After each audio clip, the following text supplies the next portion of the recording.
सभी लोग हाथ जोड़ लीजिए, मंगलाचरण करेंगे। नमो अरिहंताणं नमो सिद्धाणं नमो आयरियाणं नमो उवच्छायाणं नमो लोये सविसाहुणम् मंगलम भगवान वीरो मंगलम गौतमो गणी मंगलम कुंद कुंदाद्यो जैन धर्मोस्तु मंगलम सर्वमंगल मांगल्यम सर्वकल्याणकारकम प्रधानं सर्वधर्माणां जैनं जयतु शासनं जैनं जयतु शासनम्। जैन धर्म सदाकाल जयवंत बना रहे, ऐसी हमारी यहाँ पे मंगल भावना है। जैसे कि 10 लक्षण महापर्व प्रारंभ हो चुके हैं, आज उसमें से 5वां दिन अर्थात उत्तम सत्य का दिन है। उत्तम सत्य क्या है कि जब जब सत्य की बात चलती है तो हमेशा इस जीव को ये लगता है कि ये जो उत्तम सत्य धर्म है ये बोलने संबंधी होगा, कि हमें हमेशा सच बोलना चाहिए, हमें हमेशा ऐसा बोलना चाहिए या ऐसा बोलना चाहिए, इस संबंधी होगा। लेकिन वास्तव में ऐसा है नहीं। वास्तव में उत्तम सत्य धर्म क्या है? उत्तम सत्य जो धर्म है वो चारित्र गुण की एक अवस्था है, वो पुद्गल की वाणी नहीं है जो हम मुंह से बोलेंगे। क्यों? क्योंकि जो हम सत्य वचन मुंह से बोलते हैं वो तो पुद्गल है, वो पुद्गल है, वो अपनी भाषा वर्गणाएं हैं, भाषा वर्गणाएं पुद्गल होती हैं। तो जो भाषा वर्गणा है वो तो धर्म हो सकता नहीं है। वास्तव में देखा जाए तो सत स्वभावी आत्मा की प्राप्ति करना ही उत्तम सत्य धर्म है। और अगर हम थोड़ा विचार करें इसी धर्म के संदर्भ में, अभी हम कहानी भी प्रारंभ करेंगे, लेकिन अगर थोड़ा और विचार करें कि ये उत्तम सत्य धर्म भाषा क्यों नहीं है, थोड़ा सा हम विचार करें। अगर होती तो क्या दिक्कतें आती, और अगर नहीं है तो हमें क्या क्या उससे लाभ होते हैं। देखिए, जो भाषा है, हमारे आचार्यों ने जो ये वचन है, वचन को शास्त्रों में 4 प्रकार के हिसाब से बांटा, अर्थात वाणी को उन्होंने 4 डिवीजन करके शास्त्रों में बताया है। पहला तो उन्होंने बताया अणुव्रतों के रूप में। पहले कौन से हैं? अणुव्रत। और अणुव्रत में भी एक व्रत का नाम क्या है? एक व्रत का नाम क्या है? सत्य अणुव्रत। कि सत्याणुव्रत की हमें सत्याणुव्रत। एक हमारे आचार्यों ने बताया महाव्रत, उन्हीं महाव्रत में एक बताया सत्य महाव्रत। इस प्रकार 2 प्रकार के सत्य के रूप हमारे सामने आते हैं। ऐसे ही हम थोड़ा और आगे बढ़े तो एक 5 समितियों में जो मुनिराज की बताई जाती हैं, उसमें से एक समिति का नाम है भाषा समिति। क्या नाम है? भाषा समिति। और एक जब हम और आगे बढ़ते हैं तो एक गुप्ती भी है जिसका नाम है, 3 गुप्तियों में से एक गुप्ती का नाम है वचन गुप्ती। इस प्रकार हम भाषा को 4 रूपों में देख सकते हैं, वचन को 4 रूपों में देख सकते हैं। लेकिन इन चारों के परे जाकर एक सत्य धर्म है, हमें ये यहाँ पे समझना जरूरी है। हम पहले समझें कि ये सत्य अणुव्रत क्या होता है।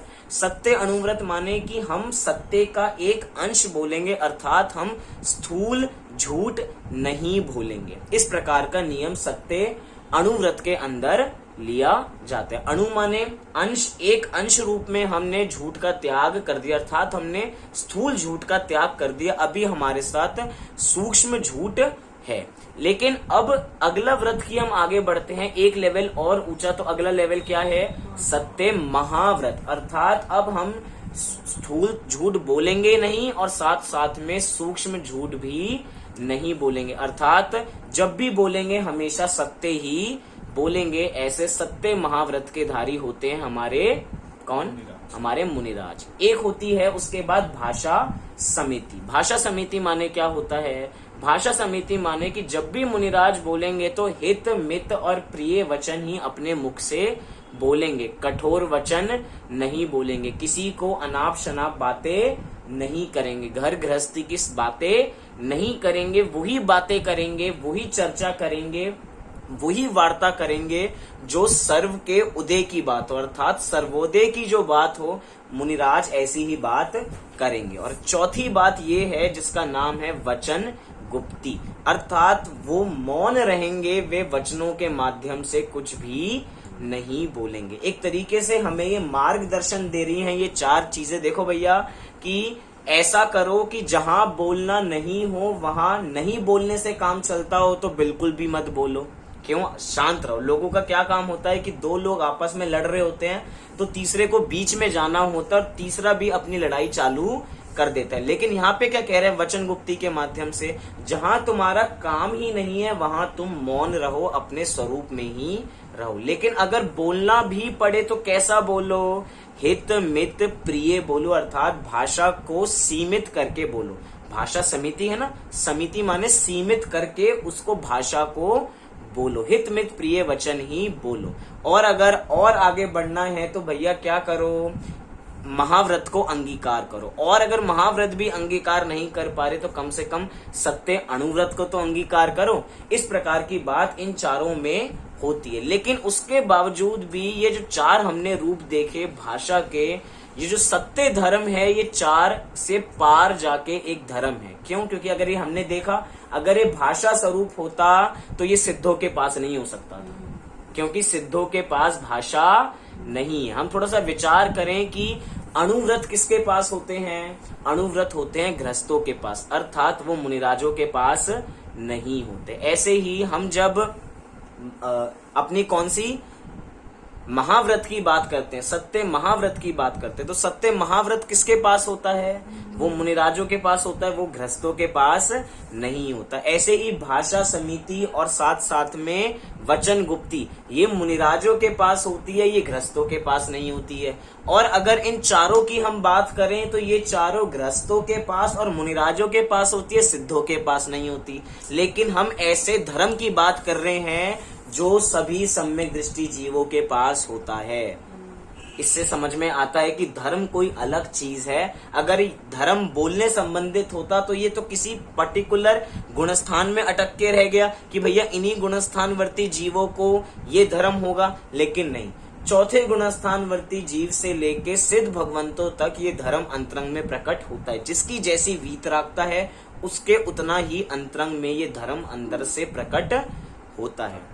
उसके बावजूद भी हम यहाँ पे थोड़ी सी बात करेंगे सत्य की, सत्य वचन की। क्यों? क्योंकि अंतरंग में सत्य को अंगीकार करना, सत रूपी आत्मा तक अपने पहुंचना, ये तो वास्तव में सत्य धर्म है ही। लेकिन हम थोड़ा व्यवहारिक बात करें कि वास्तव में बाहर में सत्य कितना जरूरी है। आपको पता है सत्य भी अनेक प्रकार के होते हैं।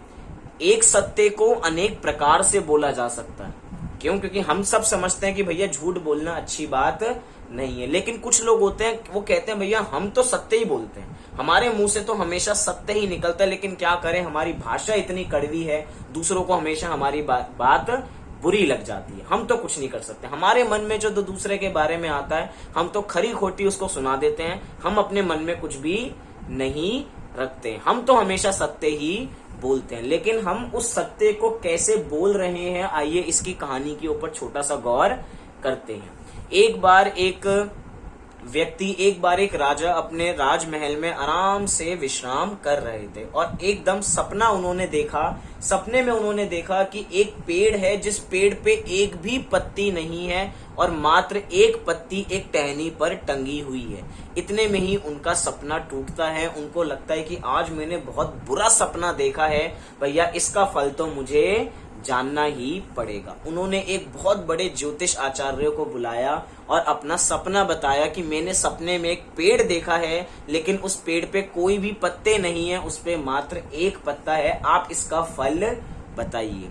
उन ज्योतिष आचार्य ने साफ साफ सीधा सीधा कह दिया, भैया इसका मतलब ये है कि अब तुम्हारे परिवार में कोई भी बचने नहीं वाला है, मात्र तुम ही बचोगे। ऐसा कह के उन ज्योतिष आचार्य ने उनको ऐसा बताया। लेकिन राजा इतना उसको गुस्सा आया कि भैया कोई मेरे परिवार को मार रहा है, तुम ऐसे अशुभ समाचार मुझे दे रहे हो, ऐसी बात मैं तुम्हारे मुख से नहीं सुन सकता, जाओ इसे फांसी दे दो।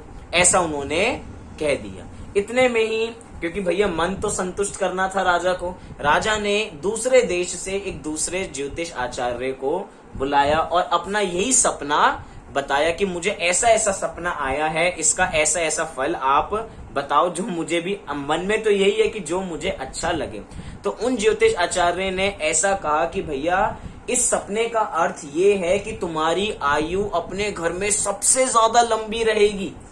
ऐसा सुन के राजा इतना खुश हुआ कि मेरे घर में मैं सबसे लंबी आयु वाला हूंगा, मैं दीर्घ आयु वाला हूंगा, बोलो तुम्हें क्या चाहिए, तुम्हें मेरे राजमहल से जो जो चाहिए तुम वो ले जाओ। लेकिन वो जो दूसरे ज्योतिष आचार्य थे उन्होंने कहा भैया मुझे कुछ नहीं चाहिए, ये जो दूसरे ज्योतिष आचार्य हैं जिनको तुमने मौत की सजा दी है, उसको मौत की सजा से रोक लो, उसको फांसी मत दो। क्यों? क्योंकि जो बात उन्होंने बोली है वही बात मैंने बोली है, लेकिन हमारे बोलने का तरीका अलग अलग है। अब आप वो बात समझे कि दोनों की अंतर क्या क्या है। एक ने कहा कि तुम्हारे घर में कोई नहीं बचेगा, मात्र तुम बचोगे, मतलब कि उन सबकी आयु राजा से कम है। और दूसरे ने कहा कि तुम्हारी दीर्घ आयु होगी। इसका अगर नेगेटिव निकालें तो इसका ये अर्थ है कि उसके सारे घर में सब मरने वाले हैं, ऐसा उसने कहा। लेकिन हम यहाँ पे ये विचार करें कि सत्य कितना जरूरी है। सत्य जरूरी तो है, लेकिन हम सत्य को किस तरह उसका उपयोग करते हैं, कैसा उसको प्रेजेंट करते हैं, अंतर है दोनों में। सत्य तो हम बोलते हैं, लेकिन किसी के कटु वचन है तो सत्य भी असत्य लगने लग जाता है, हम उसकी बात का विश्वास नहीं करते। इसलिए भैया हमें अपनी भाषा पे कंट्रोल होना चाहिए। लेकिन अगर एक और छोटी सी हम घटना देखें, क्योंकि आज सत्य धर्म की बात है, हमें थोड़ा सत्य वचन के ऊपर भी थोड़ा प्रकाश डालना जरूरी है। थोड़ा सा हम और विचार करें इसके संदर्भ में, तो एक बार एक बहुत शराबी व्यक्ति जो हर समय विषय कषायों में डूबा रहता था, हमेशा बुरे काम करता था, व्यसनों में डूबा रहता था, वो एक बार मुनिराज के पास गया और मुनिराज के पास जाके कहा कि महाराज मुझे सुखी होने का मार्ग बता दीजिए, मुझे ये सारी बुरी आदतें छोड़नी है, आप तो कोई मुझे रास्ता दिखा दीजिए। महाराज जी ने कहा कि भैया तुम जिंदगी में एक नियम ले लो कि तुम कभी भी झूठ नहीं बोलोगे। क्योंकि भैया विषय कषायों में लीन था, लेकिन मुनिराज के समीप आके वो भी शांत हुआ। उसने ये नियम सहज पूर्वक अंगीकार किया कि मैं जीवन में कभी भी झूठ नहीं बोलूंगा। लेकिन भैया है तो विषय कषाय में लीन ही, उसे एक रात परिणाम आया, चलिए चोरी करने चलते, क्योंकि हमने तो यही नियम लिया ना कि हमें झूठ नहीं बोलना, चोरी का नियम थोड़ी लिया है। लेकिन जैसे ही वो चोरी करने के लिए उठता है, उसके मन में ये विचार आता है कि मैं चोरी करके तो आऊंगा, लेकिन जब घर आऊंगा तो अपनी बीवी को अपना क्या मुखड़ा दिखाऊंगा, क्या मुंह दिखाऊंगा। अगर उसने मेरे से पूछ लिया कि ये तुम चोरी करके कहाँ से लाए हो, इतना सारा माल तुम कहाँ से लाए हो, तो मैं कैसे बता पाऊंगा कि ये तो जो माल मैं लाया हूँ वो चोरी का है। तो उसने मन ही मन वो चोरी का जो भाव था उसको वहीं पे त्याग दिया और सो गया। ऐसे ही दूसरे तीसरे दिन उसको एक ऐसा परिणाम आया, चलो शराब पीने चलते हैं, बहुत शराब की तलब लग रही है, शराब पीने चलते हैं। लेकिन जैसे ही वो शराब पीने के लिए उठा, उसे ख्याल आया कि मैं मुनिराज के पास जाके अपना कौन सा मुख दिखाऊंगा। सच बोलूंगा तो मेरा मुख नीचे हो जाएगा, और झूठ बोलूंगा तो मैंने तो महाराज को ऐसा वचन दिया है कि मैं जीवन भर सच ही बोलूंगा, झूठ कभी भी नहीं बोलूंगा। ऐसा सोचकर उसने अपना वो शराब पीने का जो विकल्प था उसको भी त्याग दिया। मतलब कि अगर एक छोटा सा नियम हमारे जीवन में इतना बड़ा परिवर्तन ला सकता है तो ऐसे नियम अच्छे हैं।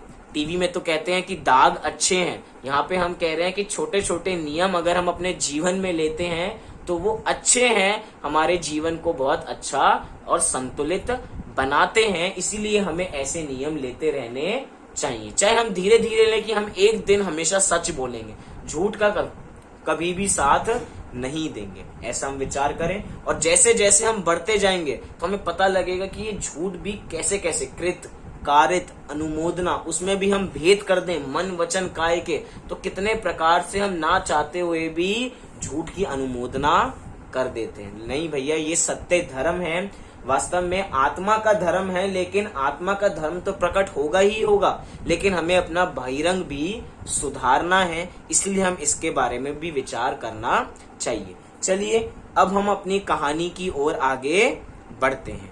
कहानी क्या है? कहानी बहुत सुंदर कहानी है। ये ऐसी कहानी है जो हमें अपनी खोज कराएगी, अर्थात अपनी आत्मा की खोज कराने वाली ये बहुत सुंदर कहानी है। हमें ये पता लगेगा कि वास्तव में मैं कौन हूँ, और जिसको मैं भूले बैठा हूँ वो तो मेरा भगवान आत्मा है, उसको मुझे भूलना नहीं चाहिए। कहानी का बहुत सुंदर नाम है जगत का एक महान आश्चर्य। ऐसा कौन सा महान आश्चर्य है जिसकी हम यहाँ पे चर्चा करने जा रहे हैं? लोगों को आश्चर्य क्या लगता है? हम तो यहाँ पे बात करें ना, जगत का एक महान आश्चर्य। क्या आश्चर्य है ये? लोगों को लगता है कि एक मंदिर में एक चवर हिल गया या छत्र हिल गया तो बहुत बड़ा आश्चर्य हो गया। भगवान के पसीना आ गया।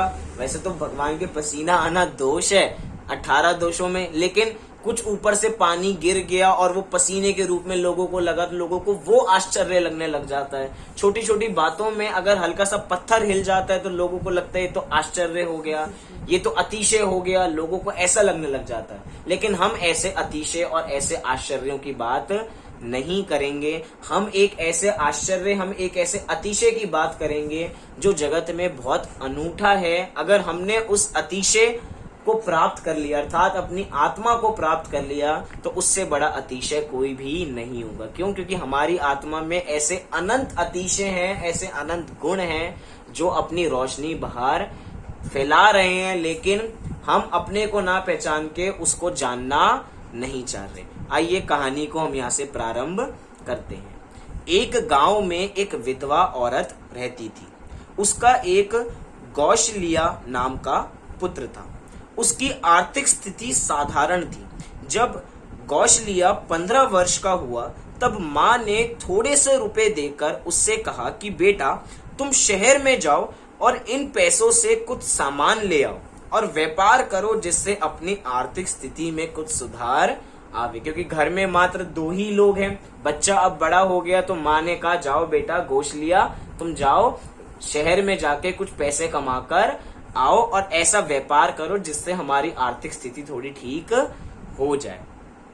कौशल्या ने कहा माँ, इतने बड़े शहर के बाजार में मनुष्यों की भीड़ में यदि कौशल्या खो गया तो उसे कैसे खोजूंगा? यह सुनकर माता ने कहा अरे गजब हो गया, तू स्वयं कौशल्या है और तू खुद खो जाए, ऐसा कैसे हो सकता है? क्योंकि भैया बालक ही है, वो सोच रहा है कि मैं इतने बड़े शहर में जाऊंगा और मैं खो गया, ये कौशल्या नाम का बच्चा खो गया तो इसे मैं कैसे खोजूंगा? भैया ये तो बहुत खतरनाक है, ऐसा वो कहने लगा। लेकिन माँ को आश्चर्य हुआ कि तू खुद कौशल्या है और तू खुद खो जाएगा, ये कैसी बात कर रहा है? फिर भी भैया माता ने उसकी तसल्ली के लिए उसके लिए कहा कि तू स्वयं कौशल्या है और कौशल्या कभी स्वयं गुमता नहीं है।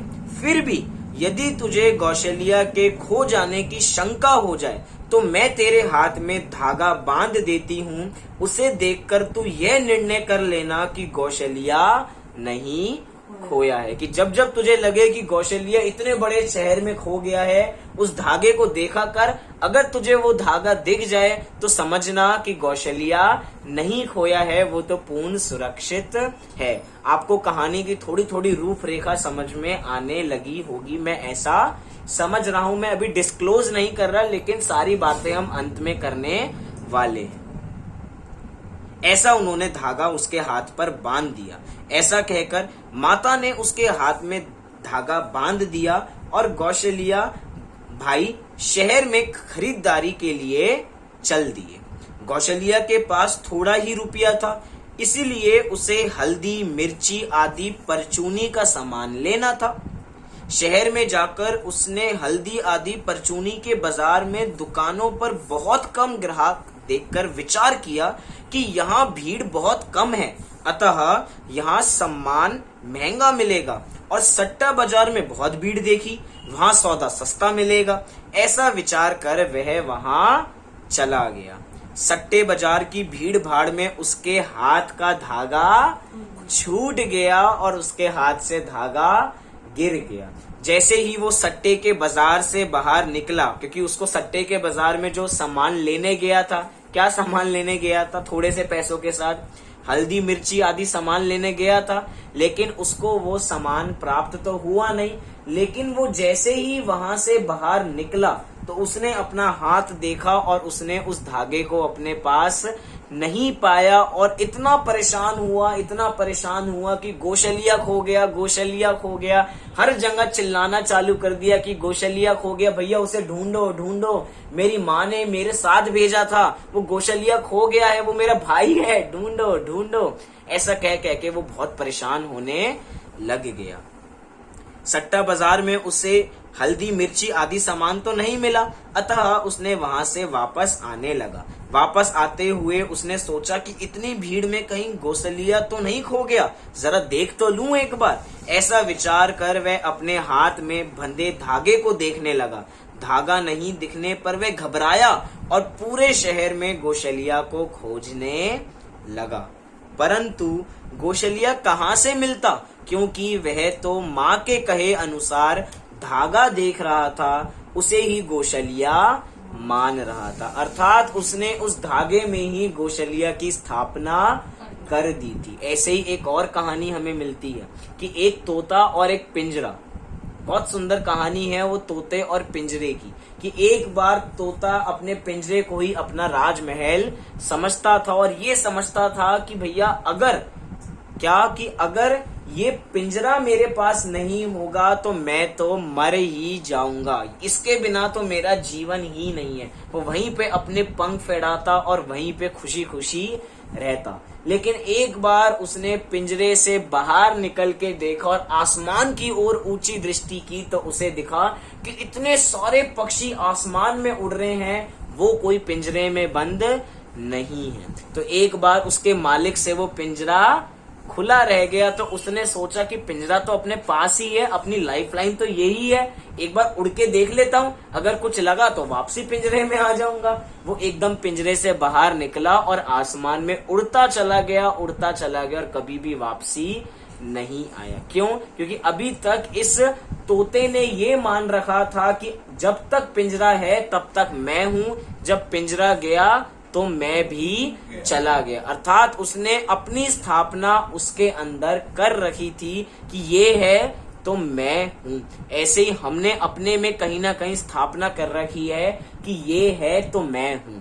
अर्थात शरीर है तो मैं हूं, शरीर नहीं है तो मैं नहीं हूं। आज जितनी हाहाकार हर जगह मची हुई है वो इसी को लेके मची हुई है कि भैया शरीर जा रहा है, इसको हर जगह त्राही मची हुई है। ऑक्सीजन की कमी हो रही है, वैक्सीन लोगों को नहीं मिल रही है, कोरोना संक्रमित लोग होते जा रहे हैं। लेकिन सबको किस प्रकार का भय सता रहा है? सबको इस प्रकार का भय सता रहा है, कहीं मैं मर ना जाऊं, कहीं मैं चला ना जाऊं। आपको पता, जिन लोगों को कोरोना नहीं है, जो आराम से घर के अंदर बैठे हैं, वो भी एक बार विचार करें। क्या विचार करें? क्या उनको भय इस बात का नहीं है कि कभी उनको कोरोना हो ना जाए? हर समय ये भय सता रहा है कि कहीं मुझे कोरोना ना हो जाए, कहीं मुझे ये ना हो जाए, कहीं मुझे कोई बड़ी बीमारी ना हो जाए। कोरोना तो अभी आया, पिछले साल आया, लेकिन उससे पहले भी कितनी बड़ी बीमारियां चला करती थी। कैंसर को तो लोग आजकल भूल ही गए हैं, छोटी मोटी बीमारी हो गई है आजकल की डेट में तो। लेकिन लोगों को अंतरंग में भय कितना है कि ये बीमारी कहीं मुझे ना हो जाए, ये बीमारी कहीं मुझे ना हो जाए। हुई नहीं है और हो सकता है क्रमबद्ध पर्याय में केवली के ज्ञान में आया हुआ हो कि इसको तो कभी होगी ही नहीं, उसके बावजूद भी अंतरंग में इतना भय बना हुआ है, इतना आशंकित है कहीं मैं मर ना जाऊं। क्यों? क्योंकि इस जीव ने अपने को इस देह संबंधी समझा है। अगर ये देह 70 साल है तो इसने समझ रखा है कि ये मैं कितने साल हूं? मैं 70 साल हूं। अगर इसने अपने को समझ रखा है कि मैं 80 साल का हूं तो ये क्या समझ रहा है कि 80 साल का मैं हूं। वास्तव में शरीर की आयु है, वो शरीर की आयु है। आत्मा की आयु बताओ कितनी है? आज एक बहुत अनूठा प्रश्न आपके सामने आया। शरीर की आयु तो कुछ वर्ष, अधिक से अधिक पंचम काल में 120 वर्ष, लेकिन अपनी आत्मा की आयु कितनी है? आत्मा की आयु तो वास्तव में आत्मा तो अजर अमर है, उसको आयु में हम बांध नहीं सकते हैं कि इसकी आयु इतनी है, इसकी आयु इतनी है। अगर हम उसका श्रद्धान करें तो हम कभी मरने वाले ही नहीं है। क्या कि हम समझते अपने को कुछ है। ऐसे ये गोशलिया अपने को क्या समझ रहा है? ये गोशलिया अपने को समझ रहा है कि गोशलिया खो गया है। क्यों? क्योंकि गोशलिया ने ये समझ रखा है कि धागा है तो मैं हूं और धागा नहीं है तो मैं नहीं हूं। ऐसा कह के वो चिल्लाते चिल्लाते, खोजते खोजते कैसे न कैसे अंत में शाम को थक कर घर आया और माँ से बोला कि माँ, गोशलिया शहर में खो गया है। माँ, गोशलिया शहर में खो गया है। अब बेचारी उसकी माँ सोच रही है कि गोशलिया तो मेरी आंखों के सामने है और ये बार बार ये कह रहा है कि गोशलिया खो गया है, गोशलिया खो गया है तो मेरे सामने। लेकिन भैया माँ को भी लगा ये थोड़ी बच्चा बुद्धि है, अभी 15 वर्ष का ही है। ठीक है, गोशलिया खो गया है, उसे ढूंढने चलते हैं। लेकिन माँ को तो पता है कि गोशलिया यही है। तो आगे देखिए यहाँ पे क्या होता है।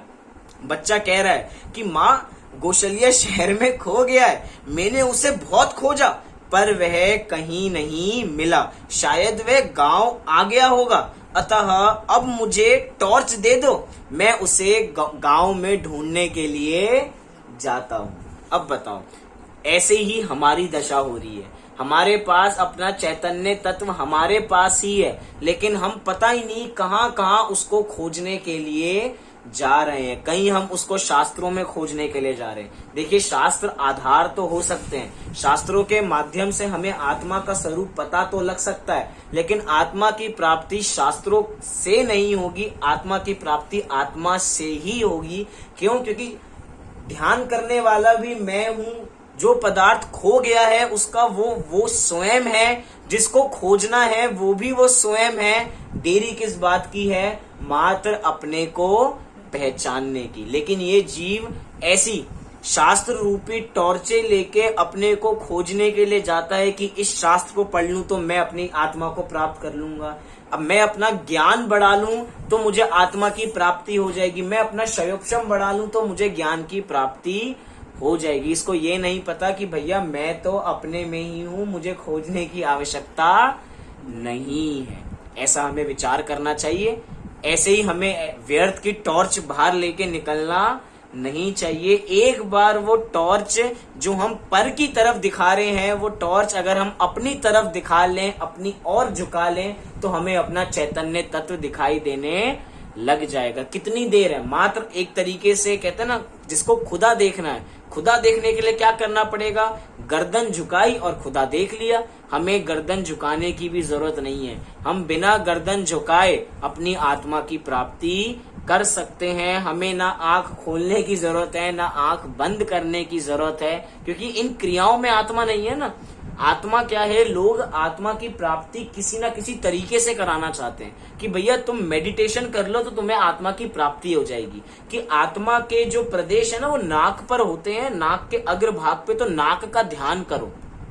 नाक का ध्यान करोगे तो तुम्हें आत्मा की प्राप्ति हो जाएगी। तुम कमर सीधी रखो, तुम हाथ पैर ऐसे रखो तो तुम्हें आत्मा की प्राप्ति हो जाएगी। हाथ पैर रखने से अगर आत्मा की प्राप्ति होती तो कितने योग चैनल जो टीवी पे चलते हैं सबको हो जाती है आत्मा की प्राप्ति। क्यों? क्योंकि वो तो हर समय कमर सीधी करने का उपदेश देते हैं और दूसरों को कमर सीधी करवाते हैं। कमर सीधी हो या ना हो, लेकिन आत्मा की प्राप्ति तो नहीं होती है। अब वो बच्चा सोचिए, कह रहा है कि माँ मुझे टॉर्च दे दो, मुझे क्या खोजने जाना है?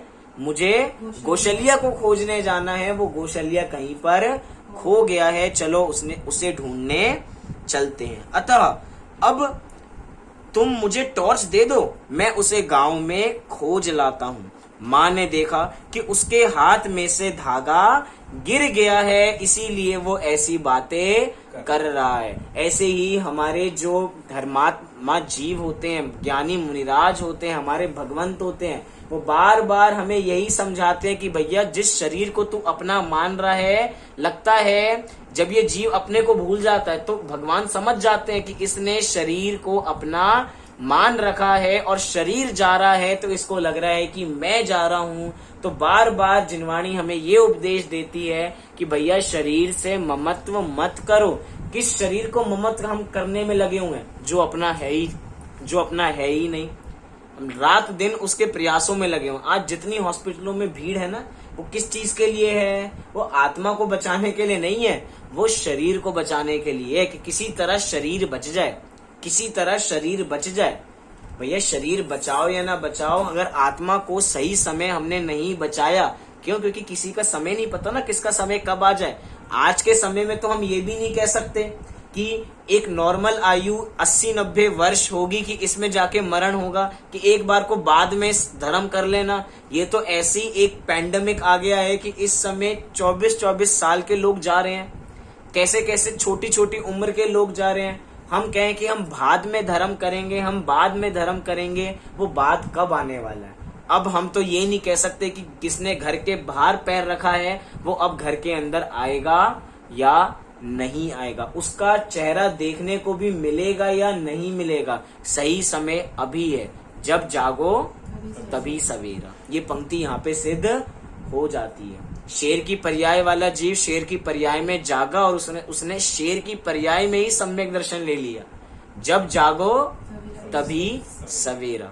हाथी ने सम्यक दर्शन प्राप्त किया, पार्श्वनाथ भगवान की पूर्व पर्याय, जब जागो तभी सवेरा। हमें अभी मनुष्य पर्याय मिली है, जब जागो तभी सवेरा, और इस आत्म तत्व की प्राप्ति कर लें। इस शरीर के अंदर ममत्व नहीं करें, क्योंकि रोग किसको होंगे?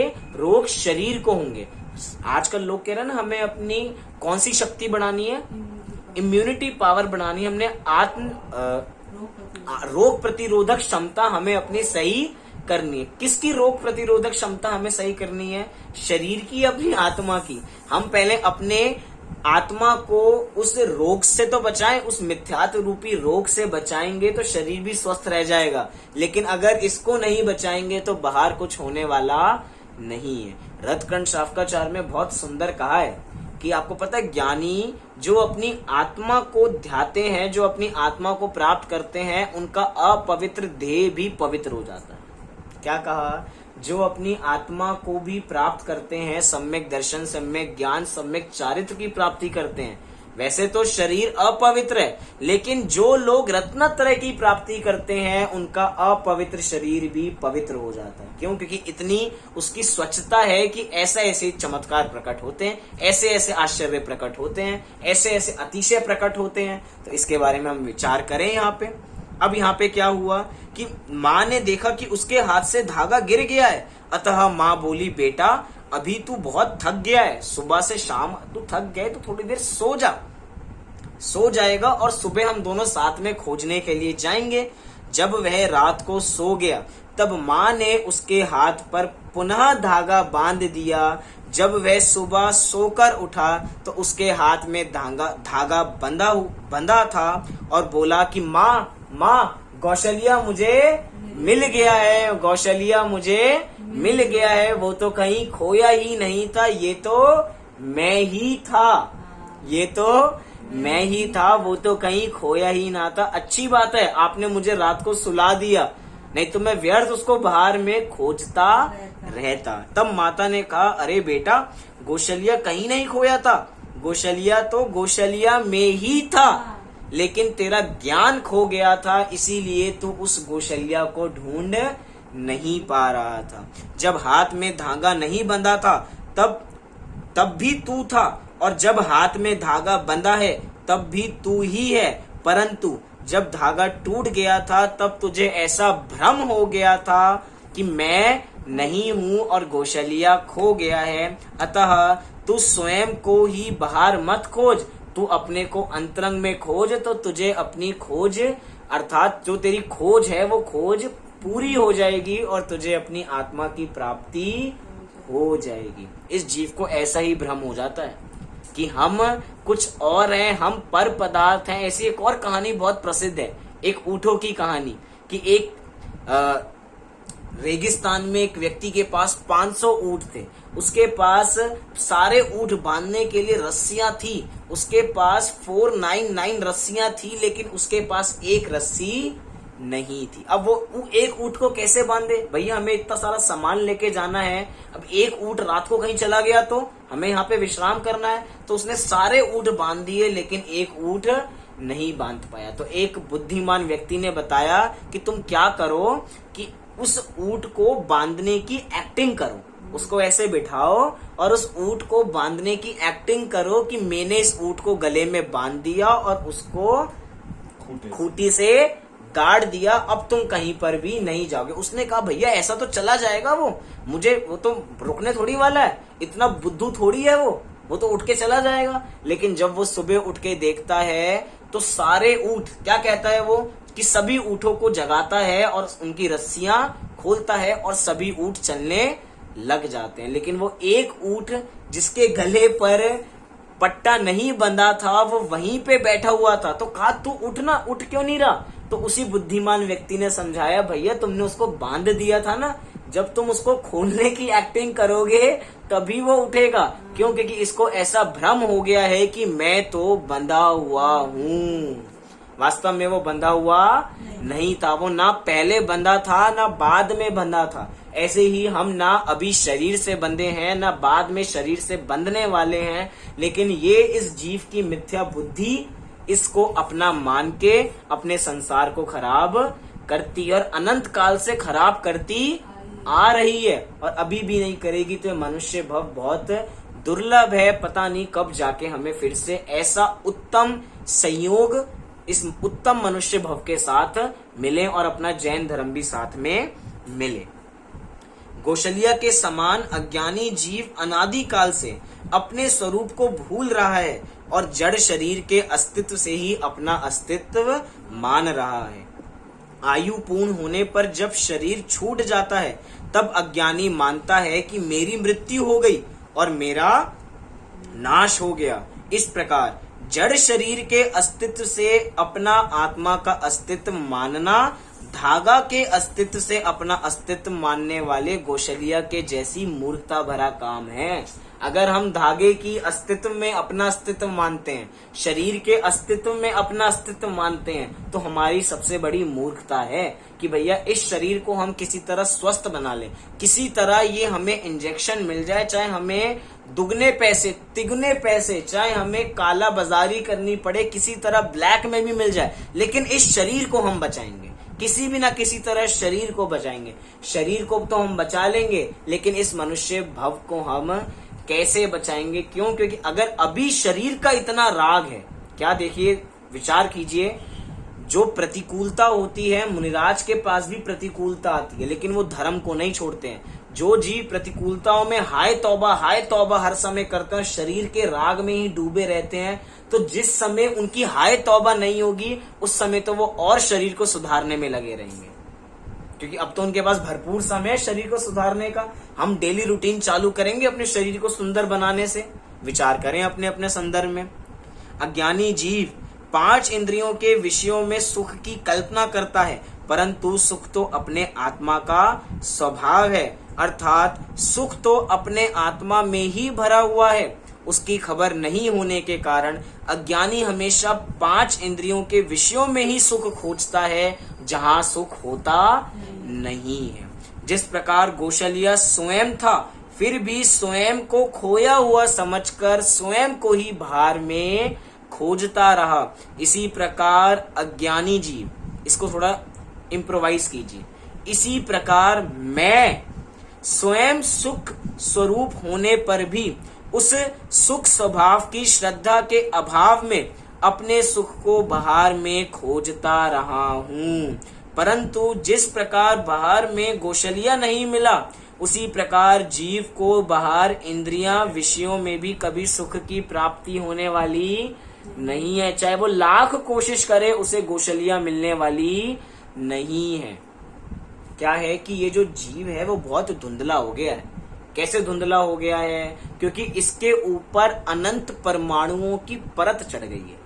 ये अनंत परमाणु है ना शरीर में, अनंत परमाणुओं की जब एक आत्मा में, एक पवित्र आत्मा में जब वो चढ़ जाते हैं तो वो हमें आत्मा दिखनी बंद हो जाती है। जैसे कि कोई 100 झूठ बोले और एक सच बोले, तो वो एक सच भी 100 झूठ के पीछे छुप जाता है और हमें सच दिखाई नहीं देता। ऐसे ही ये अनंत परमाणुओं के भीतर एक पवित्र आत्मा है, लेकिन वो इन अनंत, क्योंकि देखिए कंपैरिजन देखिए, एक तरफ एक आत्मा और दूसरी तरफ अनंत परमाणु, कंपैरिजन मतलब कि आत्मा और हमें भेद विज्ञान अनंत में करना है, वास्तव में अनंत में करना नहीं। अगर हम अपने को अपना मान लें और पर को पराया मान लें तो एक बार में ही हमने अनंत पदार्थों का त्याग कर दिया, क्योंकि त्याग में छोड़ना थोड़ी पड़ता है, बस हमारे ज्ञान में हमने उसका प्रत्याख्यान कर दिया, उसको त्याग दिया, तो ज्ञान ही हमारा प्रत्याख्यान है।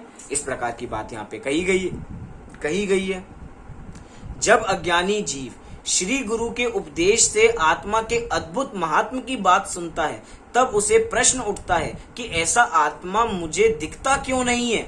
घट पट आदि सभी पदार्थ तो दिखते हैं, परंतु आत्मा क्यों नहीं दिखता है, इसका यही उत्तर है जो अभी हमने पढ़ा। क्या हमने उत्तर पढ़ा?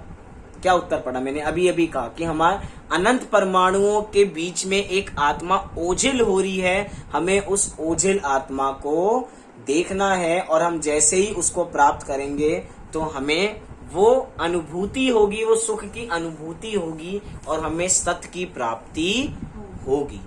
आबाल गोपाल सभी को अपने अस्तित्व की निरंतर अनुभूति हो रही है, फिर भी अज्ञानी को यह प्रश्न उठता है कि आत्मा क्यों नहीं दिख रहा है, आत्मा क्यों नहीं दिख रहा है। समय सार की बात चल रही है।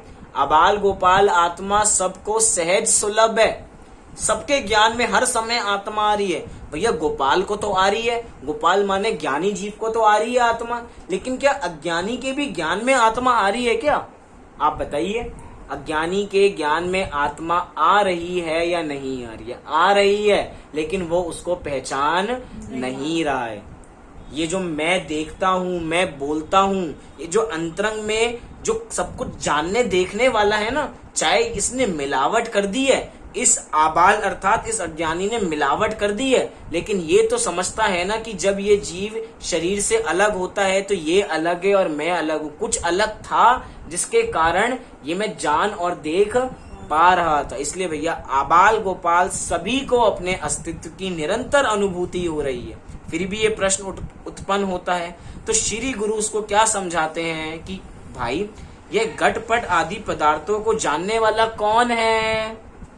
जो घटपट आदि पदार्थों को जानता है वह तो तू ही है ना, वो तो मैं ही हूं ना।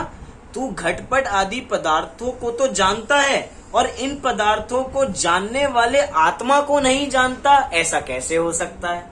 न्याय की भाषा है ये कि तू कहता है, ऐसी भाषा है न्याय की, इसमें ऐसी तू तड़ा करके वचनों के अंदर ऐसी बात की जाती है, वैसे ऐसी कोई बात नहीं है कि तू कहता है कि तू घटपट आदि पदार्थों को जानता है, लेकिन वो घटपट आदि पदार्थ को जानने वाला कौन है? वो तो तू ही है ना। जब घटपट आदि पदार्थों को तू अपने ज्ञान से जानता है तो वो ज्ञान कौन है? वो ज्ञान तू ही तो है। तो अपने को पहचान और अपना कल्याण कर। अर्थात जानने वाले की श्रद्धा क्यों नहीं करता, जबकि जानने वाला तो तू स्वयं ही है। यह मान आश्चर्य की बात है। अपने निरंतर अनुभव में आने वाला अपने अस्तित्व का विश्वास नहीं होना, यही इस जीव की सबसे बड़ी भूल है और यही इस जीव की सबसे बड़ी भ्रांति है। कौशल्या की मूर्खता को इस जगत के लोगों को समझ में आती है। हम सबको उसकी मूर्खता समझ में आ रही है। हम सब खूब हंस रहे हैं कि वो खुद कौशल्या है और कह रहे हैं कि कौशल्या खो जाएगा तो मैं उसे कैसे ढूंढूंगा। कितनी हंसी आ रही है हमें इन बातों पर। परंतु अपने आत्मा को ना जानने वाली महामूर्खता यह जीव नहीं समझ पाता। एक तरीके से जीव जब अपने पे हंसेगा ना, जब इसको लगेगा कुछ गलत हो रहा है, तो ये पुरुषार्थ की ओर आगे बढ़ेगा। श्री गुरु कौशल्या का दृष्टांत देकर अज्ञानी जीव को आत्मा का स्वरूप समझाते हैं कि हे भाई, तू अपने अस्तित्व को स्वीकार नहीं करता, उसको स्वीकार कर। उसको स्वीकार किए बिना तू चार गति के दुखों को उठा रहा है। यदि तू अपने उस ज्ञान और सुख स्वभाव की समझ पूर्वक अपने अस्तित्व को स्वीकार करे तो तेरे चार गति का परिभ्रमण छूट जाए, जो तुझे अनंत काल का सुख प्राप्त कराएगा। अर्थात हम अपनी आत्मा की प्राप्ति करें, हम सर्वप्रथम अपनी आत्मा को अपनी आत्मा जाने। आज कौन सा धर्म है? सत्य धर्म। अर्थात जब हम अपने सत स्वभावी आत्मा को कि मैं हूं, इसको जब हम पहचानेंगे कि मैं हूं, तो ही वो सत्य धर्म प्रकट होगा और उस गोशलिया जैसी मूर्खता से हम बच पाएंगे और इस संसार से हम बच पाएंगे। जब संसार से बचेंगे तो अपना कल्याण कर पाएंगे। इसीलिए हम सभी अपना कल्याण करें, इसी मंगल भावना से अभी की बात को पूरी करते हैं। सभी लोग 9 बार नमोकार मंत्र का पाठ करेंगे।